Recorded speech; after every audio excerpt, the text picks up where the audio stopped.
look at in just a moment. We love celebrations, and fortunately for us, as Christians, we get to come together every first day of the week for a wonderful celebration. Tomorrow, our nation will be celebrating our Independence Day. On July 2nd, our founding fathers got together and they voted to declare our independence. As a matter of fact, Adams wrote to his wife that July 2nd was going to be a day that was going to be celebrated forever. Well, they took that draft copy of the Declaration of Independence, and they had a committee that got together that rest of that evening and the next day to sort of make it where everybody could agree to it. So on the 4th, they agreed to this final declaration and that they were going to send this to King George as well as to all the colonies that we have decided to declare independence from Great Britain. Interestingly, the declaration that was sent to King George only had 2 signatures on it because they didn't want to give up all the names of the people who had signed it. So they didn't have all the signatures on that day. And it wasn't actually signed until August sometime. The most famous line of our Declaration of Independence is the first line of the second paragraph, which reads this: "We hold these truths to be self-evident, that all men are created equal and they are endowed by their Creator with certain unalienable rights, that among these are life, liberty, and the pursuit of happiness." When we think of the 4th of July, we think of freedom. We think it was a day that we declared not just our independence, but our freedom from a tyrant. Well, around 1750 years prior to these men getting around into a room and declaring that our country was going to be independent or free from a tyrant, Jesus Christ walked this earth and he declared that he was going to provide freedom not from a tyrant, but the tyrant. He was going to give every person of all nations of all time the opportunity to be free from the devil and to be free from sin. And he was going to do this not with a huge army. He declared that he was going to do this himself, of course, with his Father's help. That's a great declaration. So I invite you to Luke chapter 4, and I want to take you back to a very ordinary Sabbath day in a nondescript town of Nazareth, Jesus' hometown where he was born and raised. So Jesus comes back there. He's walking on familiar streets. He's seeing familiar faces. And I like to just imagine that maybe he is seeing some of the very things he had built as the carpenter in that particular town. And he's taking place in very important customs. And one of those important things that Jesus did on a regular basis while he was in his hometown is he went to the synagogue on the Sabbath day. So that's where we find Jesus, in the synagogue on the Sabbath day in his hometown, surrounded by people that he knows well. That particular day, Jesus is assigned the reading of Scripture. He is standing in front of the group as they are seated, and the attendant hands him the scroll of Isaiah. And so he starts to unroll the scroll. How that works, I don't know, but he gets to the point of the book of Isaiah where he wants to read, and it's recorded, what we refer to in our Bibles as Isaiah chapter 61, but Luke records it for us in here, Luke chapter 4 and verse 18, where Jesus reads these words in front of his hometown. He says this: "The Spirit of the Lord is upon me, because he has anointed me to preach the gospel to the poor. He has sent me to heal the brokenhearted, to proclaim liberty to the captives and recovery of sight to the blind, to set at liberty those who are oppressed, to proclaim the acceptable year of the Lord." When he gets done doing that, he rolls the scroll back up, hands it to the attendant. The attendant takes it back and puts it in the cabinet. Jesus goes and sits down. Everybody has their eyes fixed on him. Everyone is looking right at Jesus. So it prompts Jesus to begin to share with them some very important information in verse 21, where he says this: today this scripture is fulfilled in your hearing. Now it says he began to speak with them in these words. So it could have been that the message that he talked to on that particular day was much longer than this, but this is what is recorded for us. So when people heard this, it says they all bore witness to him and marveled at his gracious words which proceeded out of his mouth. And they said, is this not Joseph's son? As he read the passage, he sent me to do these things. He sent me to do these things. The Spirit is upon me. And who's the me he's talking about? Isn't the me he's talking about just Joseph's son? And in Mark's account, I think words it very interestingly. He says, they say, is this not the carpenter? Not the carpenter's son, but Jesus had a profession that he was taught by his father that he worked on for 30 years or so. He was the carpenter. And didn't he make this or didn't he do that? Who is this guy that he is claiming to be the one that God has sent? I doubt if anybody in the synagogue that day ever looked at Isaiah chapter 61 and says, I'm going to be alive when this is fulfilled. They didn't think it was going to be fulfilled in their generation. They didn't think it was going to be fulfilled in any other generation because it had already been fulfilled in their minds. It had been fulfilled when God brought the people back from Babylonian captivity. What an incredible day to be in the synagogue, to hear these words of Jesus. So sort of keep that mark in your mind and turn over to Luke chapter 8. John chapter 8, I'm sorry. John chapter 8 is another time Jesus is going to declare that he has been sent to give people freedom. He's having this encounter with the Pharisees. And when Jesus is having an encounter with the Pharisees, it usually doesn't go very well for the Pharisees. And so he's doing this and he's answering our questions. He's just putting them in their place. And he comes down in Luke chapter 8 and verse 31, where there was a group of people that believed. And so he turns to those Jews who believed, and he says this to them, if you abide in my word, you are my disciples indeed, and you shall know the truth, and the truth shall make you free. And then they go through this big argument about, we are Abraham's descendants and have never been in bondage to anyone. How can you say you will be made free? Jesus really doesn't answer their argument to go back in history and show them that they had been captives many times, which is where we like to go. Jesus simply says this, most assuredly I say to you, whoever commits sin is a slave of sin.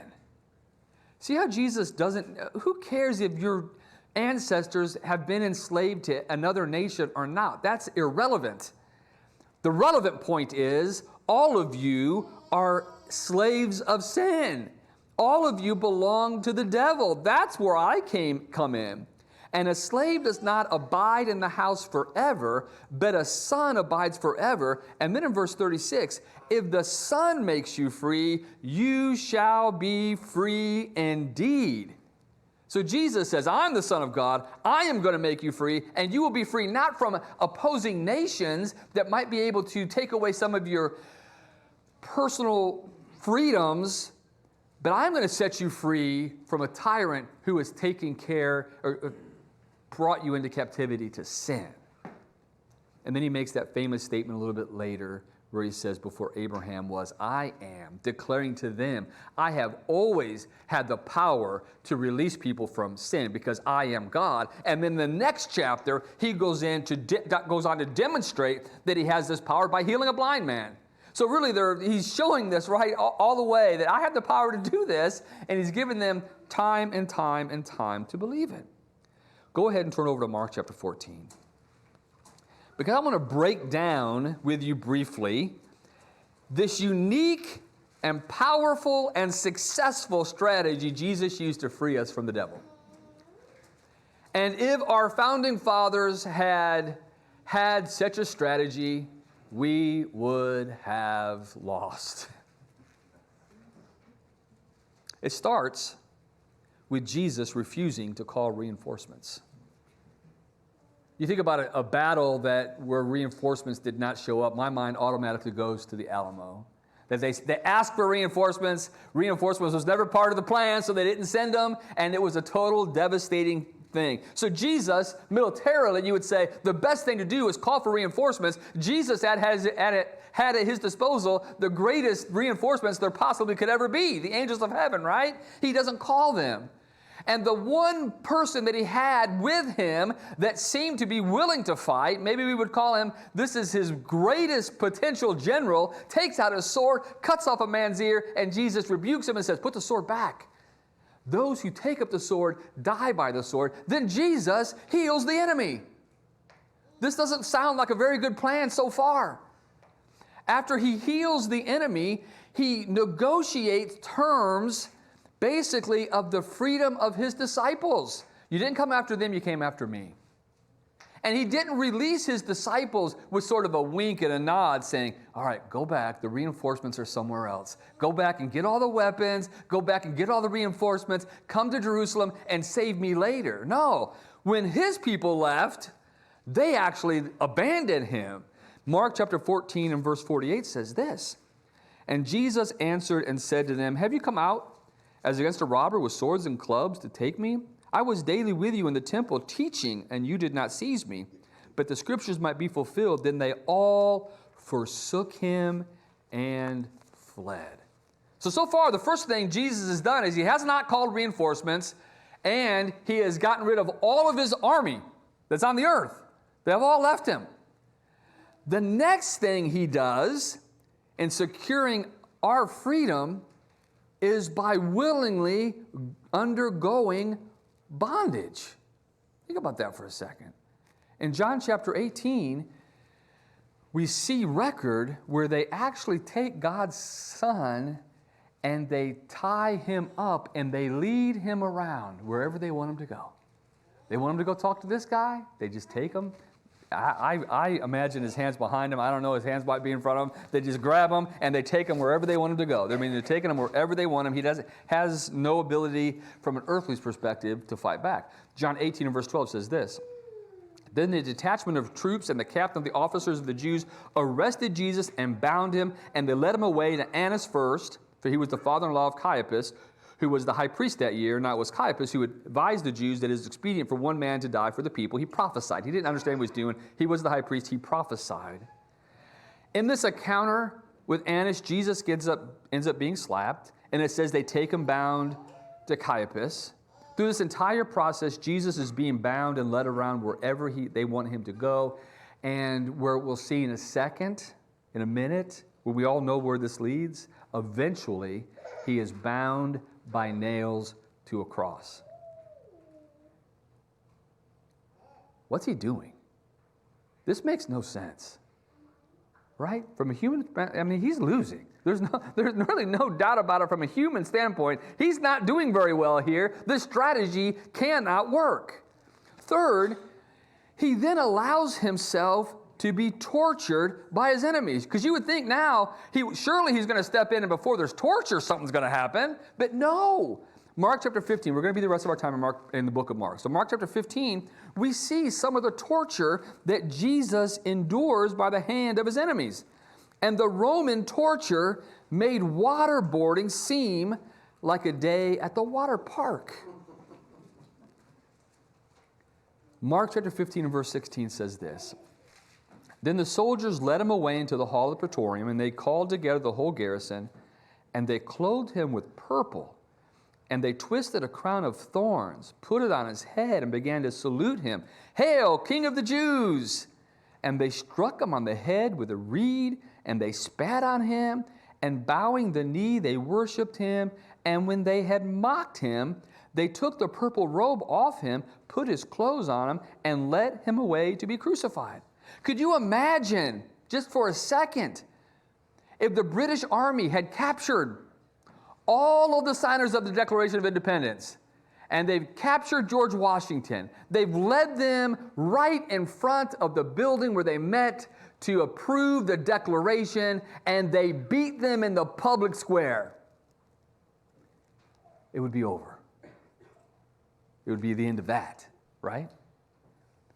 But then, what if they executed all of them on the spot and they were all dead and all the soldiers had gone back home to be with their families? War is over. If it was an election and they were just saying, hey, we were calling this one for the British government, all right, this is over. Jesus actually died and there was no one left. I want to read Mark chapter 15, verse 33. Now when the 6th hour had come, there was darkness over the whole land until the 9th hour. And at the 9th hour, Jesus cried out with a loud voice, saying, Eli, Eli, lama sabachthani, that is, my God, why have you forsaken me? Some of those who stood by, when they heard, look, he is calling for Elijah. Then someone ran and filled a sponge full of sour wine, put on a reed, and offered it to him to drink, saying, let him alone. Let us see if Elijah will come down to take him. Maybe this is the plan. Maybe he's going to save him right before he dies by sending Elijah. And Jesus cried out with a loud voice and breathed his last. God has had some very interesting battle plans in the past, hasn't he? One time he had his army dig trenches, and he filled the trenches of water, made it look like blood. And so the opposing army thought they had killed themselves, and they come over to collect the spoils, and they're ambushed, and they all die. Sometimes he had opposing armies hear noises that didn't exist. We know that he had Gideon take 300 men to go fight 135,000 men with torches and pitchers and trumpets. And then he had his army go around a wall one time a day for 6 days. On the 7th day, go around 7 times. Those are all unique battle plans. But this battle plan seems to be the most unique of all because everyone is dead and scattered. God has always had unique battle plans. But this time there's no army. His son has appeared to surrender. He's been tortured. He's been killed. It doesn't look like he was securing our freedom, but rather assuring our defeat. And it looked that way for 3 days. And that dramatic song that we sang, up from the grave he arose. And that's exactly what happened. There's no other, this is awful. God steps in and dramatic fashion raises his son from the dead to defeat Satan, to defeat all the sin that holds us captive, to even defeat death itself. I want to read Mark chapter 16 with you. Mark chapter 16. It says this. Now when the Sabbath was past, Mary Magdalene, Mary the mother of James, and Salome bought spices that they might come and anoint him. Very early in the morning, on the first day of the week, they came to the tomb when the sun had risen. And they said among themselves, who will roll away the stone from the door of the tomb for us? But when they looked up, they saw the stone had been rolled away, for it was very large. And entering the tomb, they saw a young man clothed in a long white robe sitting on the right side, and they were alarmed. But he said to them, do not be alarmed. You seek Jesus of Nazareth, who was crucified. He is risen. He is not here. See the place where they laid him. But go and tell his disciples and Peter that he is going before you into Galilee. There you will see him, and just like he said to you. So they went out quickly and fled from the tomb, for they trembled and they were amazed. And they said nothing to anyone, for they were afraid. Now when he arose early on the first day of the week, he appeared first to Mary Magdalene, out of whom he had cast out 7 demons. She went and told those who had been with him as they mourned and wept. And when they heard that he was alive and had been seen by her, they did not believe. After that, he appeared in another form to 2 of them as they walked and went in the country. And they went and told it to the rest, and they did not believe them either. Later he appeared to the 11 as they sat at the table, and he rebuked their unbelief and hardness of heart because they did not believe those who had seen him after he had risen. That would have been tough to believe. Everything that we've just witnessed, everything that they've just experienced, that would have been tough to believe. Jesus says you should have believed it. And then he says to them, go into all the world and preach the gospel to every creature. He who believes and is baptized will be saved, and he who does not believe will be condemned. Verse 19, so then after the Lord had spoken to them, he was received into heaven. He sat down at the right hand of God, and they went out and preached everywhere. Those of us who are gathered together today are those who have heard that message that was preached by the apostles all those years ago, and unlike the apostles at first, we believed it. And we are here today to celebrate a God who had a very unusual plan to assure our freedom. We are here to celebrate a God who believes in the dramatic. We are believers who believe that Jesus secured our freedom, not for a nation, but all nations. We believe Jesus didn't defeat a tyrant, but he defeated the tyrant. We believe Jesus did not give us temporary, fleeting freedom, but eternal freedom. And we gladly celebrate him together today.